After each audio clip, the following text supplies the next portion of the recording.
So another question I said I'd answer from a live stream, and this one I think was from Jasper, says, how to continue as a trans male who is body and gender shamed by a super religious and hetero and cis-normative family that refused involvement since I came out 3 years ago.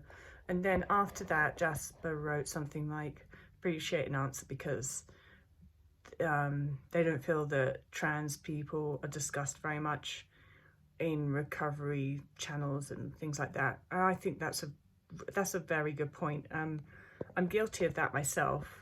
In my defense, I think the reason that I don't talk about it a lot is because I don't have any personal experience with it, and I sometimes feel that's just a little bit I feel like people should talk about the things that they have personal experience about and know about from that personal experience. And I don't know how it feels to be a transgender person and in eating disorder recovery. I know how it feels to be in eating disorder recovery, but I don't know how it feels to be a transgender person going through that. And so I think I shy away from it sometimes, and I probably shouldn't. And then I was also thinking though, but I don't shy away from talking about men with eating disorders. I don't have the personal experience of being a man. And yeah, I'm quite happy. I've worked with, I guess, enough men to feel that I'm really happy to talk about that, but I've also worked with a ton of transgender people as well. So I don't know why. I'll talk about it more, Jasper. But anyway, answer to your question, which was, how do you continue recovery? So you've been shamed in a super religious and hetero and cis-normative family. And this has obviously been going on. So they refused involvement with you since you came out 3 years ago.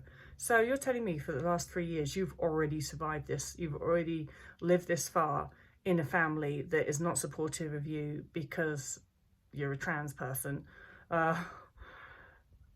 So I feel like you've already done a ton of the work that you need to do, and you're already probably living what you need to do, which is going to be accepting that the people who should be supporting you most are not going to do that. It's a shit thing, isn't it? But that's not something that you can necessarily change. And I bet that you've already worked that out, because you probably tried, you probably begged, you probably pleaded, you've probably gone through all the hurt and then realized, I can't change these people. Now, just because their judgment of you, because they hold that judgment, doesn't mean that that judgment is correct. And I'm sure that you know that as well, but that's probably one of the things that on a day-to-day basis you struggle with reminding yourself about, that just because they have that judgment of you doesn't mean that it's correct. It doesn't mean anything about you. What it means a lot about is it means a lot about them.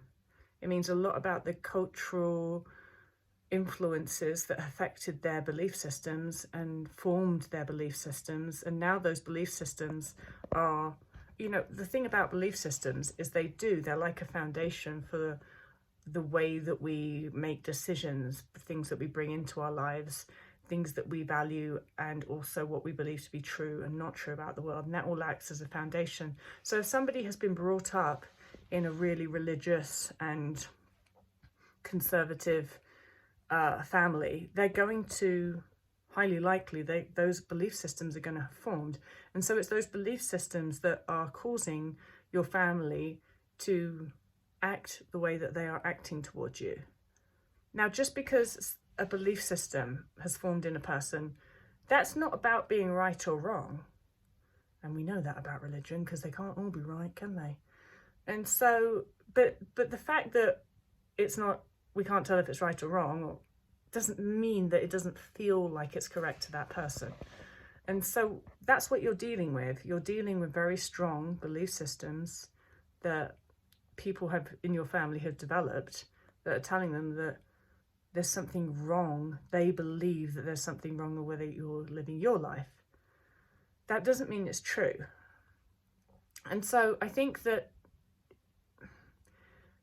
you already have been through and have a lot of the tools that anybody that wants to recover from a restrictive eating disorder needs to develop, because recovering from a restrictive eating disorder is about changing belief systems in your own brain, understanding how belief systems work, changing them. So usually the belief systems are the belief that weight gain is a threat to you, that's fear of weight gain, and the belief that you can't trust your body to manage your food intake and your weight. We need to change those belief systems if we want to fully recover. That's what a lot of the rewiring work is about.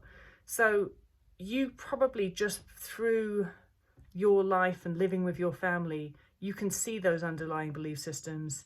You probably understand them about your family. Part of you knows that that's why they treat you the way that they have. Part of you knows that that's not right. But you're going to be a step ahead of a lot of people in recovery on working out, like, well, how do I exist in a culture or an environment that's not supportive of me? I don't think I've answered the question yet, have I? How do I continue? Oh, that was your question. You just continue. You're going to be a super strong person. That's so you've already have continued. You've already got this far, haven't you?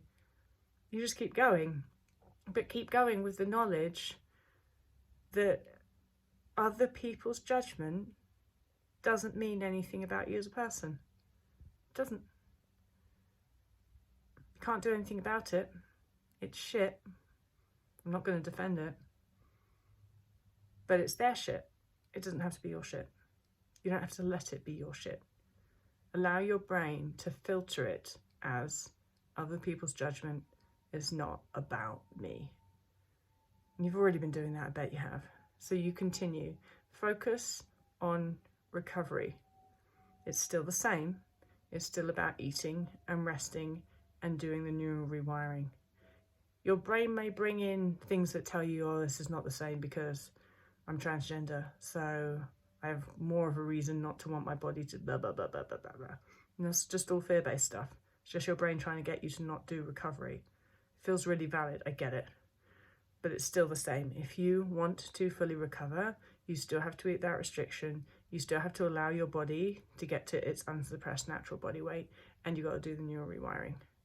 And I believe that you can do that. Hope that helps.